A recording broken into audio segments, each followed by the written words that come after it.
Madame, monsieur, bonjour. Félicitations pour l'acquisition de la Volkswagen Touran au sein du groupe Donjon. Nous allons procéder à la mise en main sans contact. Si vous avez d'autres questions, n'hésitez pas à vous référer à votre conseiller commercial, il sera un plaisir d'y répondre. Commençons par la clé. 3 boutons. Verrouillage global, déverrouillage du coffre, déverrouillage global du véhicule. À ouverture ou fermeture, les rétros s'ouvrent et se ferment. Si votre véhicule est équipé comme ici du système main libre, pour déverrouiller le véhicule, vous mettez la main ici. Pour verrouiller, vous appuyez sur cet espace-là. Concernant les réglages de siège, le réglage du dossier ici, le réglage des lombaires, le réglage en hauteur, le réglage pour avancer et reculer le siège se situe tout en bas. Pour le volant, la poignée est ici. Pour l'ouverture du capot moteur, là. Pour la centralisation, ici, où on décentralise. Pour les réglages de rétroviseur, position gauche, position droite, position neutre, dégivrage des rétros et les rabattre à tout moment. Vitres électriques avant, arrière, condamnation des vitres arrière. Une fois en place, si votre véhicule est équipé du système main libre, comme ici, et de la boîte automatique, un appui sur la pédale de frein, un appui sur le bouton, vous démarrez le véhicule. Si c'est une boîte mécanique, vous appuyez avec votre pied gauche sur la pédale d'embrayage et sur ce bouton. Pour les optiques, vous retrouvez ici le bouton pour couper, auto, feu de position, feu de croisement. Pour les anti-brouillard, vous tirez un petit cran pour l'avant, un deuxième cran pour l'arrière, qui symbolise juste ici. Pour le volant, vous retrouvez le klaxon en partie centrale. Sur la partie gauche, les boutons de volume plus ou moins, les boutons pour gérer le régulateur et le limiteur de vitesse. Donc on allume ici, on verrouille sur le bouton raise, on augmente et on diminue la vitesse par tranche d'1 km/h, et là à la dizaine. Le bouton central permet de gérer la distance de sécurité pour le régulateur adaptatif. Enfin, le bouton en bas permet d'accéder au menu d'aide à la conduite qui se pilote à partir de ce pavé là. Vous cliquez vers le bas ou vers le haut pour changer et vous cliquez sur le bouton OK pour alterner avec limiteur de vitesse qui s'indique LIM en bas, ou vous revenez sur ACC, régulateur de vitesse. Enfin, pour tout couper, un clic ici, un clic là, et on coupe tout. Sur la partie droite, si votre véhicule est équipé d'une commande vocale, vous appuyez sur ce bouton-ci pour piloter après vocalement le système multimédia. Le bouton View permet d'alterner l'écran central avec d'autres fonctionnalités. Enfin, vous cliquez à droite ou à gauche pour changer la fonction centrale. Vous cliquez sur OK et vous allez vers le haut ou vers le bas pour changer les informations. Les commodos sont traditionnels, clignotant, appel de phare, feu de route. Pour la partie droite, les essuie-glaces. Un coup d'essuie-glace, position auto, très sensible, très peu sensible, position normale et rapide. Pour l'arrière, on pousse légèrement pour l'activer. Concernant les compteurs, vous retrouvez au niveau des compteurs le compte-tour ici, la température d'eau.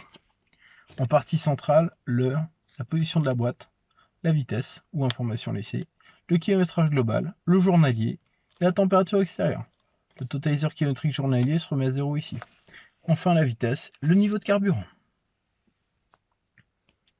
Si votre véhicule est équipé d'un toit ouvrant, vous bénéficiez d'un bouton central qui vous permet d'ouvrir de la sorte ou de refermer comme ça ou de l'entrebâiller en poussant.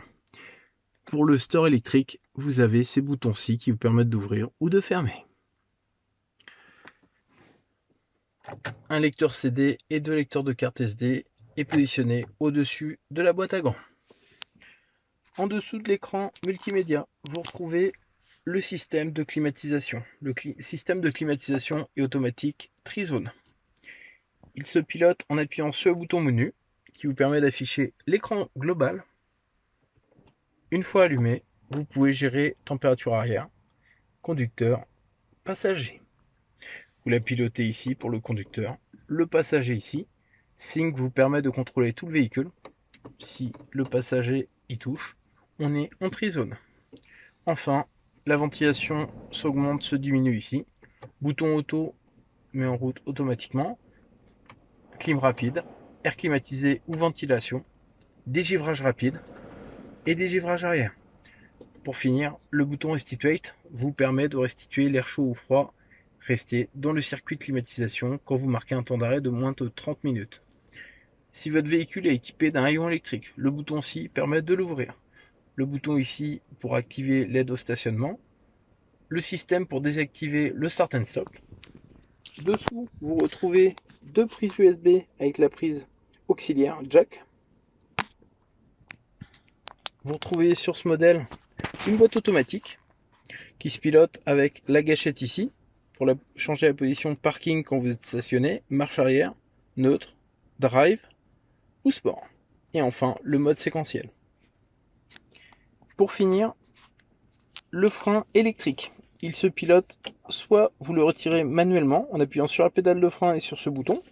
S'active de la sorte en tirant dessus. Le plus simple étant d'avoir le système auto-hold. Quand vous démarrez le véhicule, il faut qu'auto-hold soit allumé, ce qui vous permet en prise de commencer à rouler, qu'il retire le frein électrique. À coupure du véhicule, le frein électrique reste actif. Dans la partie centrale, vous allez retrouver un système de rangement avec un système escamotable, avec un accoudoir central réglable en hauteur par cran et en profondeur.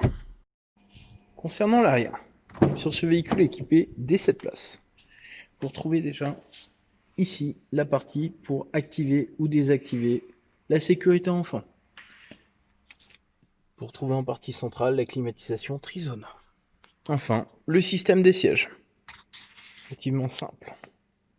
Le bouton ci permet de basculer totalement le siège, de le remonter. La poignée ici permet de faire coulisser le siège pour l'accès à l'espace arrière. Concernant le coffre, sur ce véhicule équipé du système haillon électrique, vous pouvez appuyer sur la commande d'ouverture du coffre ou passer le pied sous le coffre. Ou sinon, vous appuyez sur la partie basse.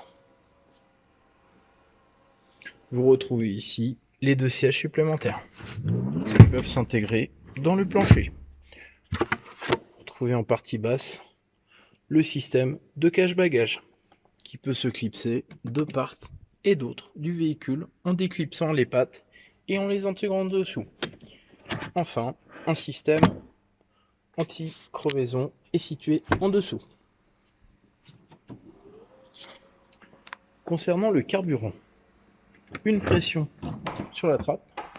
En partie droite, le carburant à adopter et en partie gauche, la trappe à carburant. Une trappe pour l'essence.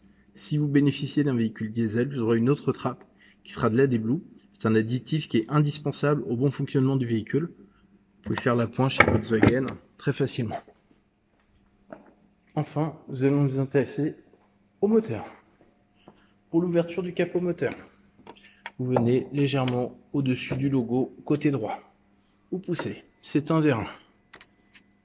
Au niveau du moteur, le liquide de refroidissement, le niveau d'huile, la pointe d'huile, le liquide de frein, la batterie, le lave-glace, la périodicité d'entretien pour les véhicules tous les 2 ans ou 30 000 km. Bien sûr, un intervalle s'intègre sur l'écran central pour vous prévenir. Voilà, nous vous souhaitons une très bonne route au sein du groupe Donjon et nous vous remercions. Au revoir.